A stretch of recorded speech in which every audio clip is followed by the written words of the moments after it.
In the beginning was the Word.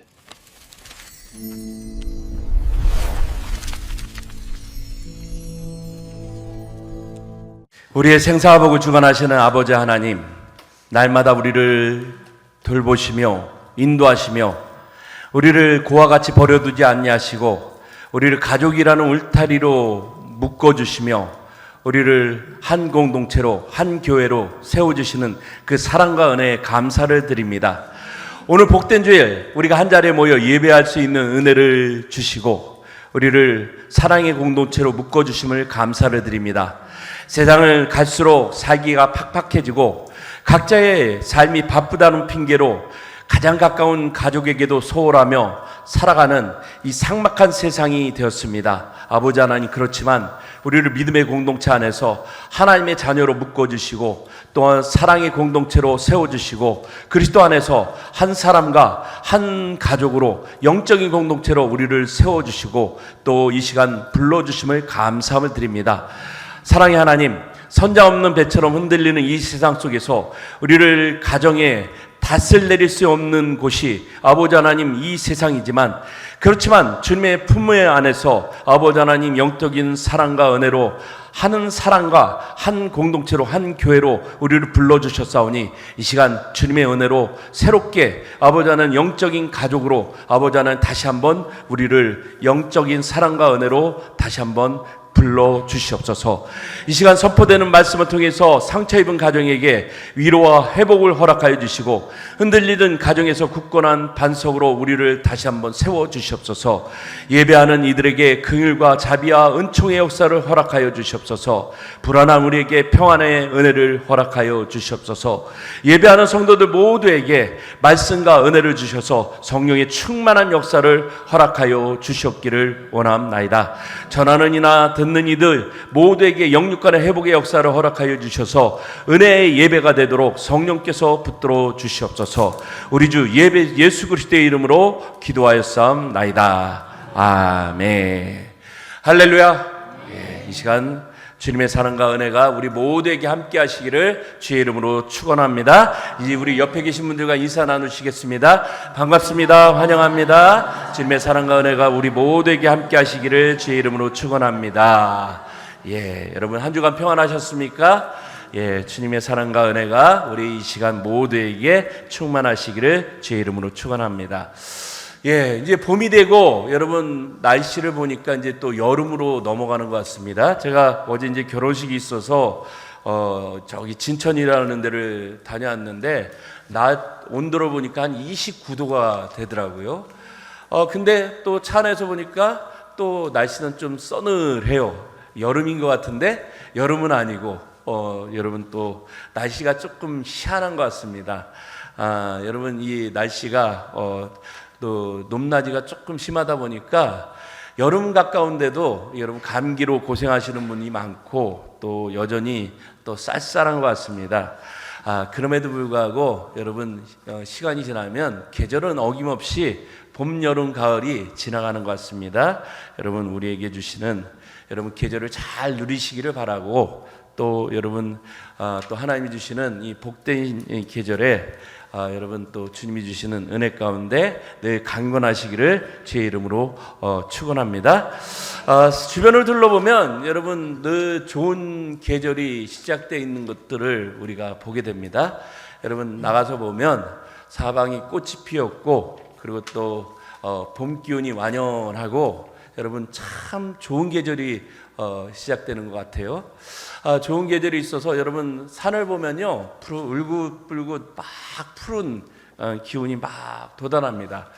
엊그제까지만 해도 여러분 회색빛이 도는데 어느 순간에 이렇게 보면 푸른빛이 돌고 여러분 또 산을 이렇게 좀 잘 보면 그 푸른빛 가운데 또 꽃들이 사방에 이렇게 잘 펴져 있고 또 그 꽃을 보면서 즐거움을 누리는 그런 계절이 돌아왔습니다.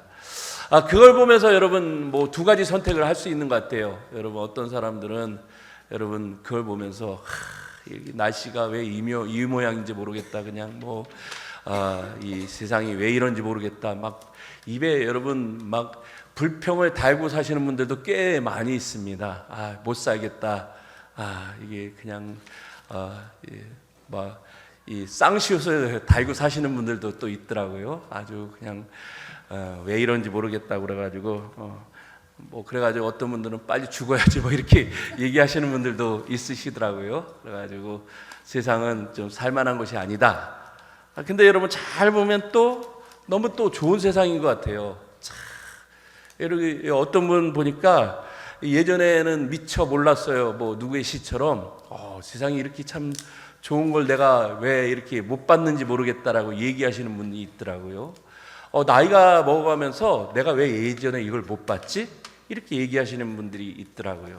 그러니까 이 나이가 먹어간다는 게 이 속도감을 늦춘다라는 것 같더라고요. 그러니까 속도감이 늦춘다는 게 여러분도 잘 모르죠. 이 젊었을 때는요 속도감이 빨라요. 그래가지고 뭐든지 빨리빨리 해결해야 돼요. 그냥 막 차를 몰아도요 100km, 200km씩 막 그냥 막 과속으로 해가지고 여러분 어디를 갈 때도 여러분 이 시간에 맞춰가지고 그냥 막 이 차를 몰고 가지고 막 그렇게 달려가시는 분들이 있잖아요. 그래가지고 좋은 차를 타야 돼요. 그래가지고 여러분 비싼 차, 좋은 차의 특징이 뭐예요? 안전하게 과속으로 가도 빨리 갈 수 있다는 게 특징이잖아요. 그래서 승차감 좋잖아요. 그래가지고 막 그렇게 막 저도 예전에 과속을 했던 시절이 있었습니다.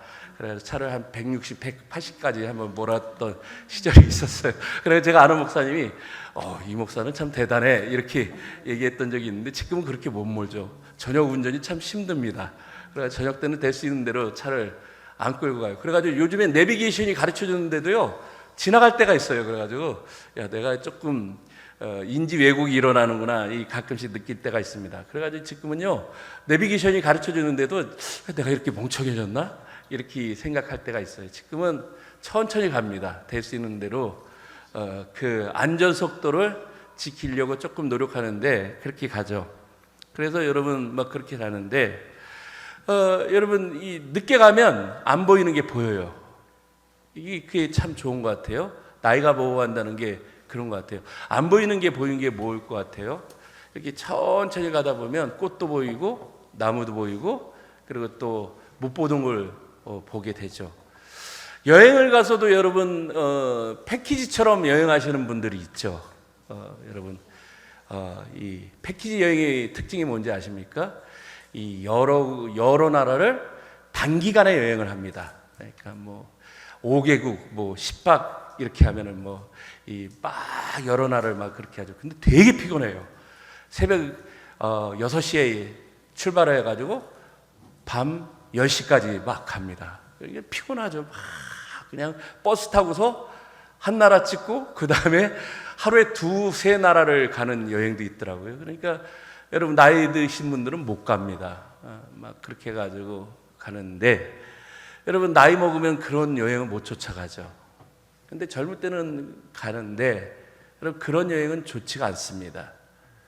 여러분 나이 들면 어떤 여행을 가야 돼요? 한 나라에서 쉬고 먹고 천천히 구경하고서 여러분 즐기는 여행이 참 좋은 여행이죠. 우리가 여러분 세상을 살면서 그런 여행이 좋다라는 걸 나중에 느끼기 시작을 하죠. 여러분 속도감이라는 거는 좋을 때가 있지만 여러분 피곤합니다. 근데 우리 인생도 마찬가지예요. 하나님이 우리에게 여러 가지를 즐기라고 막 줬는데 우리가 막 살다 보면 그런 걸 막 못 느껴요. 막 이렇게 막 한꺼번에 많이 받아들이다 보니까 과부하가 걸려가지고 그런 걸 느끼지 못하다가 어느 순간에 보면 여러분 후회하면서 끝나는 게 이제 우리 인생일 때가 많이 있습니다. 여러분 이 좋은 시절에 많이 보고 많이 즐기고 많이 느끼고 많이 누리는 게 여러분 하나님이 주시는 우리 인생이 아닌가 좀 생각을 해봅니다. 여러분 좋은 시절에 기쁨으로 잘 감사하시면서 즐겁게 누리시길 바랍니다. 여러분 돈도 여러분 많은 게 자랑이 아닙니다. 잘 쓰는 게 자랑이죠. 여러분 통장에 1억 원이 있으면 뭐합니까? 그 여러분 1억 원 남기면 누구 좋은 일 시키는 거예요? 여러분 자식들 좋은 일 시키는 거예요. 나중에 분쟁을 일으킵니다. 그 여러분들 남겨놓으시면 나중에 그거 가지고 여러분들 돌아가신 다음에 자식들이 막 싸웁니다. 이거 누가 가질까? 그렇게 싸움 나죠. 여러분 열심히 쓰다가 나중에 자식들은 잘 물려주십시오. 여러분 그게 좋은 일인 것 같습니다. 그래서 뭘 선택하느냐가 참 좋은 것 같아요. 여러분 언제나 좋은 쪽을 선택하시고, 믿음의 일들은 그런 것 같아요. 하나님의 선하심을 바라보고 그것을 믿고 살다 보면 하나님이 그런 쪽으로 우리를 이끌어 가십니다. 늘 우리가 안 좋은 쪽을 선택하는 분들이 있어요. 안 좋은 쪽을 선택하고 안 좋은 쪽으로 생각하고 늘 불행을 얘기를 하죠. 불평을 얘기를 하죠. 늘 비교급으로 얘기를 하죠. 왜 하나님 저 사람은 저렇게 잘 되게 하시는데 왜 나는 이래요? 그럼 여러분 하나님이 늘 뭐라고 얘기를 하실 것 같아요? 나 너한테 줬는데 왜 자꾸 그렇게 얘기를 하냐? 이렇게 얘기를 하시죠. 그래서 여러분 우리가 늘 생각할 때 하나님 방식으로 생각하는 것은 하나님께서 여러분 이루실 일들을 바라보고 선택하고 또 그것을 누리는 일들, 여러분 이것이 믿음이라고 얘기를 합니다. 언어, 생각, 마음을 하나님 방식으로 생각하고 하나님과 마음의 일치를 이뤄가면서, 여러분 비록 지금 내 현실이나 상황이 그러하지 않을지라도 하나님께서 이루실 때와 일들을 생각하면서 그렇게 마음 먹고 기도하면서 그 하나님의 일들을 바라보며 가는 일들이 그래서 중요합니다. 여러분 지금의 일들이 내 뜻대로 되지 않습니까? 그리고 또 그게 하나님의 뜻이라고 분명히 믿으면 기도를 하십시오.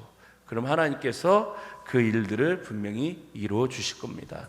여러분 하나님의 뜻을 알아가는 일들, 이해하는 일들, 기도하는 일들은 그래서 중요합니다. 여러분들에게 이 좋은 시절에 좋은 마음을 품고 좋게 기도하는 일들이 여러분들 삶 가운데 풍성해지시기를 주의 이름으로 축원합니다.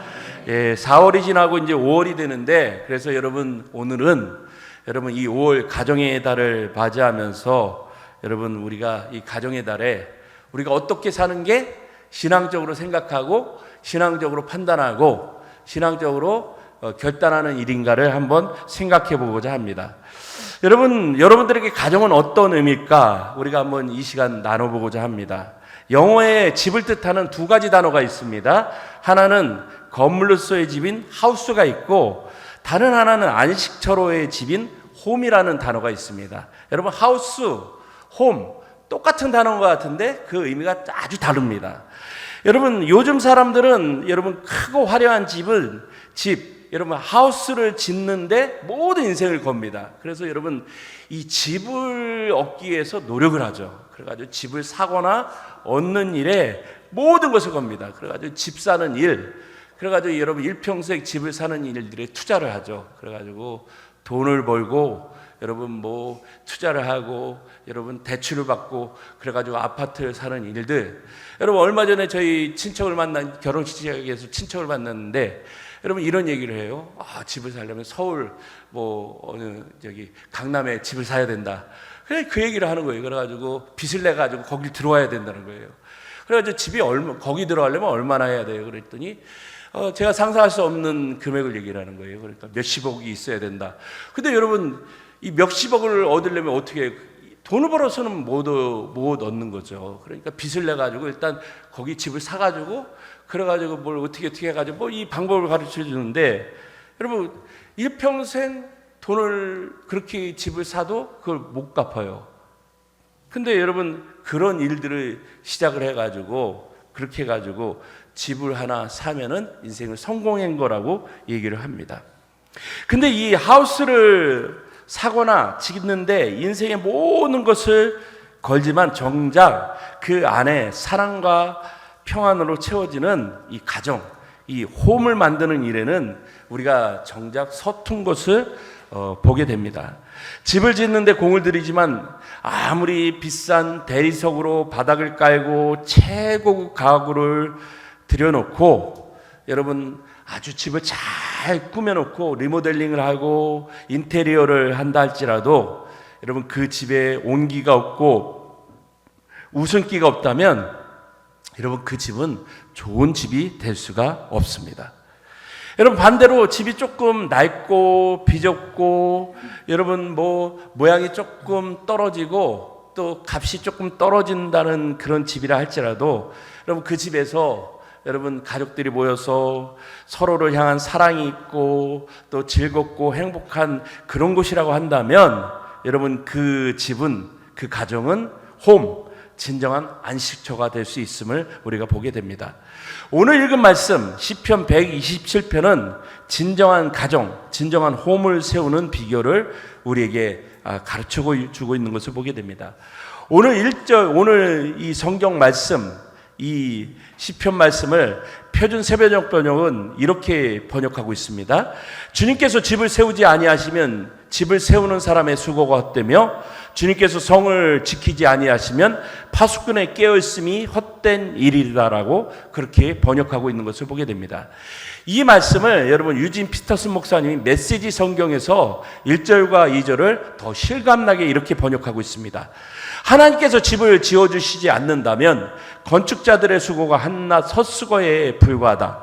일찍 일어나고 늦게까지 자지 않으며 악착같이 일하는 것도 헛되다. 하나님께서는 당신이 사랑하는 이들이 안식하는 동안에도 일하신다라고 이렇게 번역하고 있는 것을 보게 됩니다. 우리는 내 가정을 지키고 세우기 위해서 아침부터 일찍 일하고 밤늦게까지 악착같이 수고의 떡을 먹습니다. 우리가 부지런히 일하지만 그 모든 수고의 바탕에는 여러분 무슨 얘기예요? 하나님께서 개입하심이 없다면 그것은 모래 위에 지은 집과 같다라는 그런 말씀을 하고 있는 것을 보게 됩니다. 이 말씀을 예수님께서도 마태복음 7장에서 뭐라고 말씀하시냐면 나의 이 말을 듣고 행하는 자는 그 집을 반석 위에 지은 지혜로운 사람 같으니라고 말씀하고 있는 것을 보게 됩니다. 하나님의 말씀이 기반되지 않는다면 아무리 좋은 집이나 아무리 좋은 건물을 지어도 여러분 그 집에 비가 내리고 창수가 나고 태풍이 몰아치면 여러분 여지없이 그 집은 무너지고 만다라고 그렇게 말씀하고 있는 것을 보게 됩니다. 그렇다면 하나님이 집을 세우신다는 것은 구체적으로 무엇을 뜻할까? 우리가 한번 잘 생각을 해볼 필요가 있습니다. 우리는 우리의 가정이 하나님 나라가 된다는 것을 우리가 한번 잘 생각을 해봐야 됩니다. 과연 하나님이 다스리는 집, 우리의 가정이 하나님 나라가 된다는 것은 무엇을 의미를 할까? 여러분 성경은 하나님 나라를 단순히 여러분 우리가 죽어서 가는 저 세상의 나라를 얘기하지 않습니다. 예수님께서는 누가복음 11장 20절에서 내가 만약 하나님의 손을 힘입어 귀신을 쫓아낸다면 하나님 나라가 이미 너희에게 임하였느니라고 말씀하고 있는 것을 보게 됩니다. 하나님 나라는 여러분 우리가 단순히 생각하듯이 죽어서 가는 그 나라만을 뜻하지 않습니다. 물론 여러분 우리가 죽어서 가는 내세천국도 하나님 나라에 속하죠. 그러나 성경에서 얘기하는 하나님 나라는 여러분 말씀을 읽다 보면 하나님의 다스림과 하나님의 통치가 임하는 곳이 하나님 나라라고 말씀하고 있는 것을 우리가 읽게 됩니다. 여러분 우리가 생각하는 하나님 나라, 그럼 잘 생각을 해보면 여러분 우리가 이 가정이든 여러분 우리가 살아가는 곳이든 하나님의 다스림과 통치가 임하는 곳, 이곳이 하나님 나라인데 그럼 잘 생각해 보면 우리의 가정, 우리의 집이 과연 하나님의 다스림과 하나님의 통치가 임하고 있는가, 이걸 우리가 좀 생각을 해볼 필요가 있다라고 볼 수 있습니다. 그러면 여러분 우리의 가정, 우리의 집이 여러분 누가 다스리고 있는지를 한번 생각해 볼 필요가 있습니다. 여러분 우리의 가정은 누가 다스리고 있습니까? 한번 잘 생각을 해보면 우리의 가정을 주도하고 다스리고 이끌어가고 있는 것이 무엇인가를 한번 생각해 볼 필요가 있습니다. 여러분의 가정은 여러분 무엇이 이끌고 있습니까? 잘 생각해 보면 혹시 돈이 아닙니까? 아니면 여러분 우리의 가정에 여러분 주도적으로 우리 가정을 중심적으로 이끌어가는 게 뭘까? 생각을 해보면 자녀의 성적이 아닐까? 아니면 여러분 우리 가정의 주도적으로 중심이 되는 게 뭘까 생각해 보면 세상의 성공이 아닐까? 가끔씩 이런 생각을 해볼 때가 있습니다. 내 심령과 우리의 가정이 하나님 말씀이 주도하는 곳, 예수님의 사랑과 용서가 실천되는 곳이 될 때 비로소 그곳이 하나님이 친히 세우시고 지키시는 견관성이 된다라고 오늘 여러분 성경은 우리에게 말씀하고 있습니다. 여러분 이게 되게 중요한 개념입니다. 우리는 이걸 여러분 잘 알고 있습니다. 여러분 가정에서 내 집의 주인은 하나님이 되시고 우리 가정의 중심은 말씀이 되시고 또 하나님께서 우리를 다스리시고 통치하시고 이끌어가시고 여러분 이거 우리 모르는 개념은 아니죠. 근데 여러분 우리가 살다 보면 이거 별로 신경을 쓰지 않죠. 여러분 가정에서 여러분 정말 심각하게 우리가 이런 고민들을 할 때는 별로 없습니다. 우리가 고민할 때 어떤 고민들을 하죠? 여러분 생활비나 돈이나 여러분 어떤 승진이나 이런 거 가지고 고민을 할 때가 있지. 여러분 우리가 신앙적인 문제나 여러분 어떤 믿음의 문제나 우리 가정에 여러분 이 하나님 말씀에 이런 문제로 고민할 때는 별로 없는 것을 보게 됩니다. 오늘날 가족의 형태는 여러분 너무나 다양합니다. 여러분 이제 우리가 전에 알던 완벽한 4인 가족의 모습은 흔치 않습니다. 여러분 조부모나 아니면 부모의 모습들 뭐 이렇게 같이 사는 가족들의 모습은 여러분 많지 않죠. 여러분 오늘날 가족들의 모습을 보면 다양한 가족의 형태들이 있습니다. 여러분 배우자를 먼저 떠나보내고 홀로 남겨진 분들이 있습니다. 그런가 하면 여러분 통계청 통계를 보면 이혼이나 사별로 홀로 이 자녀를 힘겹게 여러분 키우는 그런 가정들도 꽤 많이 있습니다.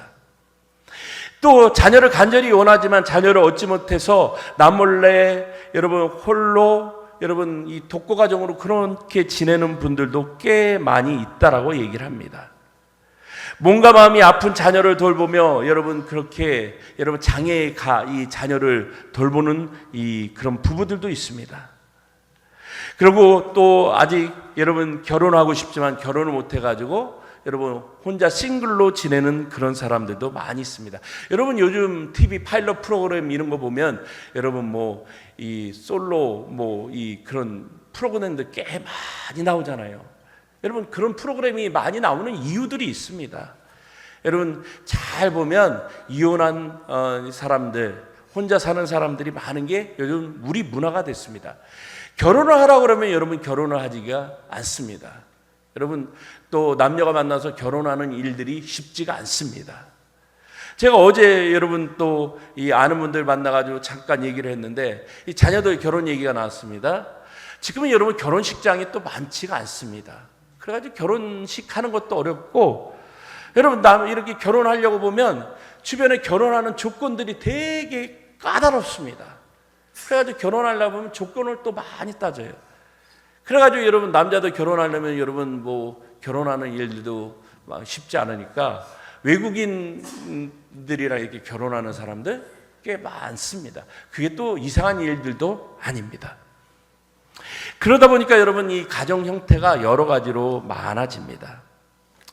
어쩌면 오늘 이 시편 말씀 자식은 여호와의 기업이요라는 이 말씀이 여러분 이 말씀을 그냥 일반적으로 막 얘기하다 보면 누군가에는 이 말씀이 소외감으로 다가올지도 모릅니다.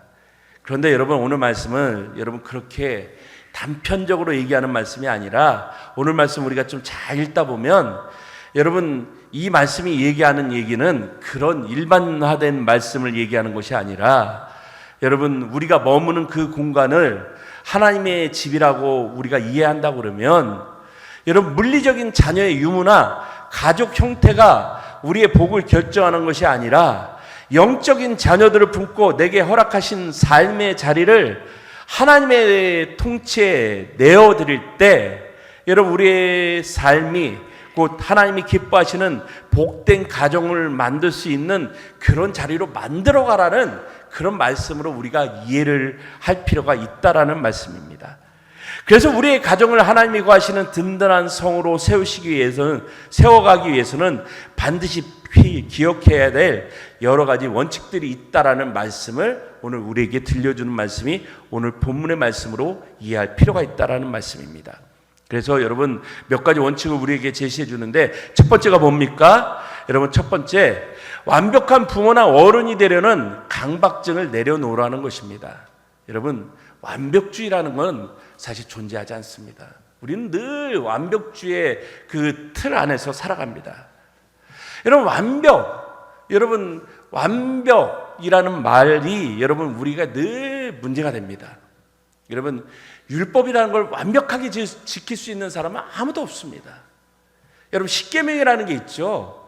하나님이 왜 십계명을 주셨을 것 같아요? 여러분, 십계명은 너 완벽하게 지켜? 이거 안 지키면 여러분 너 구원 못 받아? 하나님이 이렇게 주신 게 아니에요. 그래서 여러분 유대인들이 문제가 된 거죠. 여러분, 완벽하라는 말, 여러분 완벽이라는 말과 온전이라는 말은 다른 말입니다. 완벽은요 퍼펙트라는 말이에요. 100% 지키라는 말이에요. 유대인들은 이걸 이렇게 받아들였어요. 그러니까 여러분 늘 무슨 문제가 되는 거예요? 죄인과 의인이 나눠지는 거죠. 유대인들은 자기들을 의인으로 생각을 했어요. 그러니까 여러분 의인은 구원받고 죄인은 구원 못 받는 이런 시스템이 된 거죠. 그러니까 여러분 늘 누구만 구원받는 거예요? 율법에 완전한 사람은 구원받고 완전하지 못한 사람은 구원받지 못하는 일들이 일어난 거죠. 여러분 이건 오늘날에도 마찬가지예요.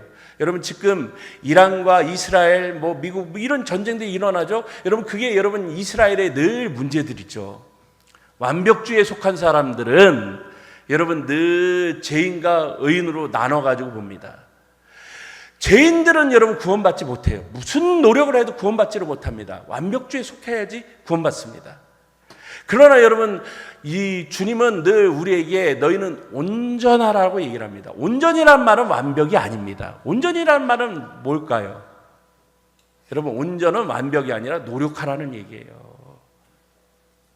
노력은 완전이 아니에요. 여러분 자녀가 여러분 시험을 봅니다. 근데 부모는 여러분 늘 뭐라고 얘기를 하죠? 야, 너 시험 공부 열심히 해.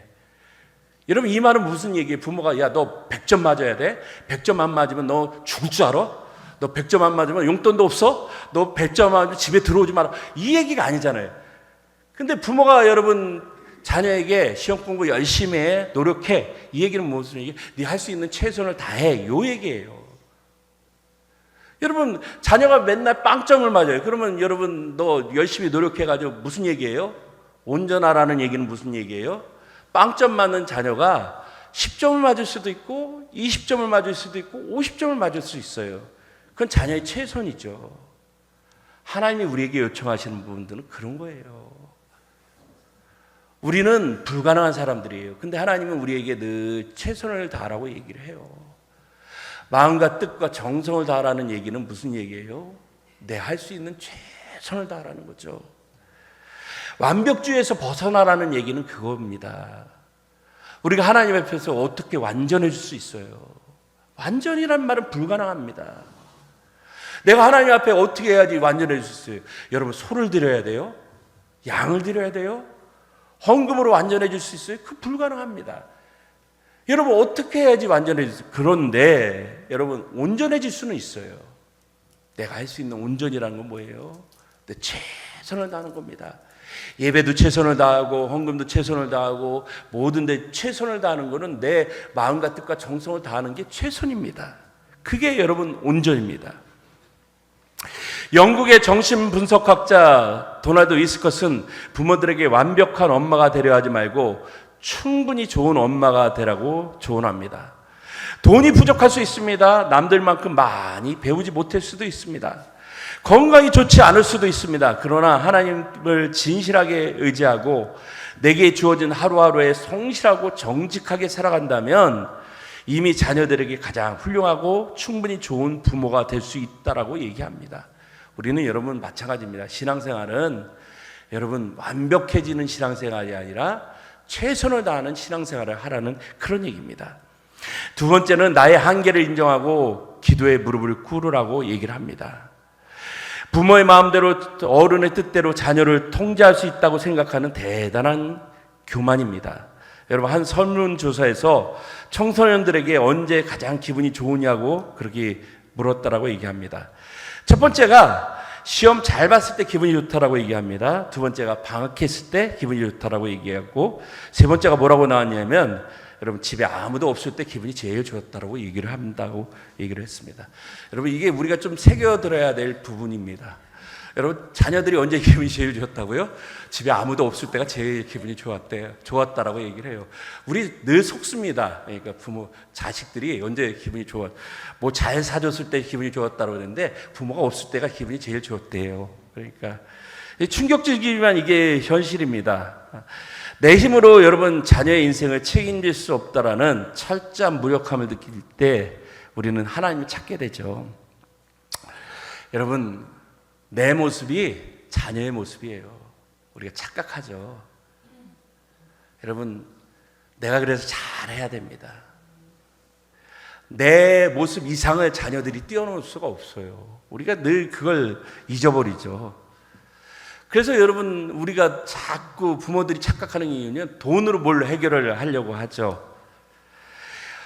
좋은 곳을 데려가는 것보다 더 중요한 것은 자녀를 위해 눈물로 기도하는 것, 또 내 능력이 제한되어 있음을 인정하고 그들의 진짜 아버지가 되신 하나님께 여러분 기도하는 일들부터 시작하는 게 중요해요. 근데 이거 아는데 여러분 잘 안 해요. 돈을 쓰는 일들은 하는데 기도하는 일들은 안 합니다. 여러분, 우리가 이걸 참 못하죠. 자녀를 어디를 데려가고 막 경험시켜주는 일들은 많이 하는데 기도하는 일들은 참 안 합니다. 여러분, 거기서부터 참 이게 걱정되는 부분이죠.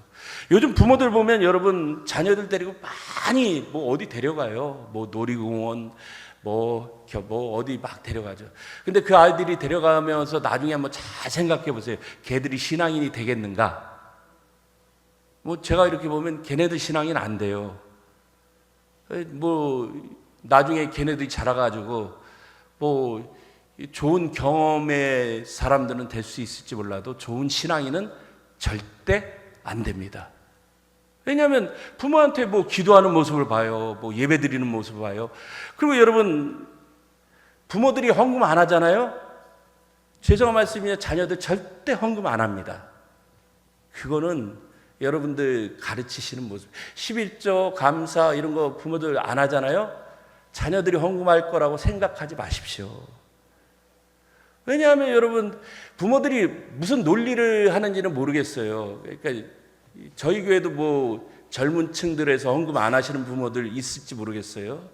저는 뭐 이제 헌금 누가 얼마 하는지는 모르겠는데, 자녀들이 부모들 아예 11조 헌금 뭐 감사 이렇게 안 하시는 분들이 있어요. 뭐 이유는 있겠죠. 근데 그 자녀들도 절대 헌금 안 합니다. 부모를 뛰어넘지는 못합니다. 왜요? 부모가 안 하는데 자녀들이 뭐 하겠어요? 말로는 뭐 어쩌고저쩌고 하겠지만 여러분, 자녀를 뛰어넘는 부모는 절대 없습니다. 내 모습이 자녀의 모습이에요.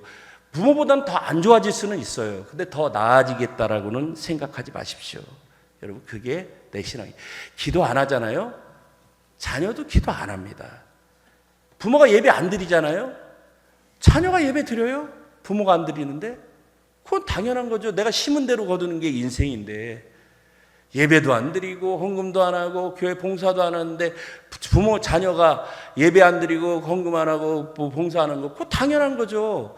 그렇다고 뭐 여러분 그러면서 뭐 내 자녀가 뭐 교회에서 가르치지 않았다고 그런 얘기 하지 마세요. 내가 안 했으니까 안 한 거예요. 그거는 어쩔 수밖에 없는 거예요. 그건 목사 탓도 아니고 교사 탓도 아니고 부모 탓이에요. 내가 그렇게 가르쳤으니까 그렇게 되는 거예요.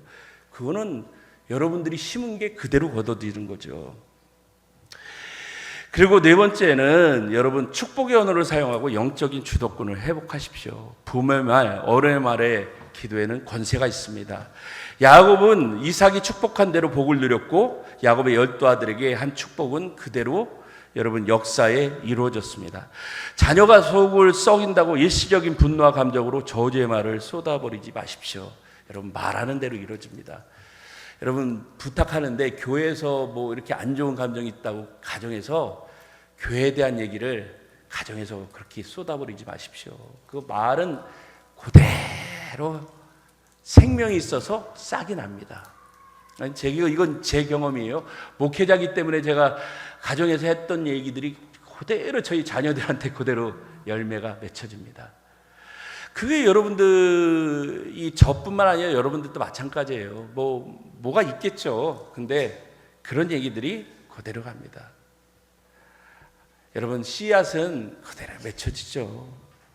내 모습이 내 자녀에게 열매가 맺혀진다는 사실들 여러분 잘 기억하십시오. 가족 세대 간의 차이가 나고 식성이 다르고 문화가 달라도 우리 가정에서 유일하게 함께 할 수 있는 절대적인 한 가지가 있습니다. 바로 기도와 말씀입니다. 여러분, 가족이 몇 명이든 함께 살든 떨어져 살든 상관없습니다. 여러분, 시간이 많지 않겠죠. 근데 시간이 날 때라도 짧게라도 함께 기도하십시오. 그리고 자꾸 보여주십시오. 예배하는 모습 보여주시고, 여러분 또 헌금이든 말씀이든 봉사든 뭐든지 자꾸 나누는 거 보여주세요. 이게 불편할 수 있어요. 꼭 이걸 이렇게 해야 되나? 헌금하는 거, 말씀 나누는 거, 예배하는 거.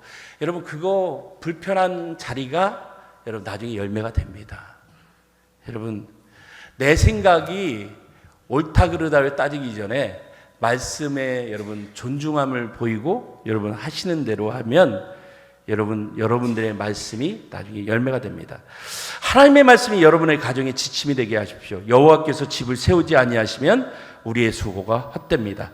이 헛된 세상 속에서 오직 예수 그리스도를 반석으로 삼아 세상이 줄 수도 알 수도 없는 참된 평안이 가정 그런 영적 전쟁에서 세상의 수치를 당하지 않는 복된 가정들을 이루시기를 주님의 이름으로 간절히 축원합니다. 기도하겠습니다. 생명의 근원이 되시는 우리 가정의 참된 호주이신 하나님, 오늘 말씀을 통해 우리의 땀 흘려 쌓아 올린 수고가 주님의 은혜 없이는 얼마나 헛된 것인지를 깨닫게 하시니 감사합니다. 우리의 완벽하지 못함을 용서하여 주옵소서. 내 힘으로 자녀와 가정을 통제하려 했던 교만을 십자가 앞에 내려놓습니다.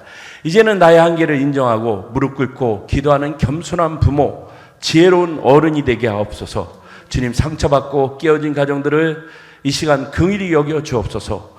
홀로 외로움과 싸우는 성도들의 집에 주님이 친히 찾아가셔서 가장 든든한 동반자가 되어 주옵소서. 우리의 입술의 파괴적인 언어는 사라지고 오직 서로를 세워주고 축복하는 권세 언어만이 넘치게 하여 주옵소서. 오늘부터 우리의 가정이 세상의 가치관이 아닌 하나님 말씀이 다스리는 작은 하나님 나라가 되기를 소원합니다. 돌아가는 발걸음 위에 성령의 평안을 부어 주옵소서. 우리의 영원한 반석이자 안식처가 되시는 예수 그리스도의 이름으로 기도하옵나이다. 아멘.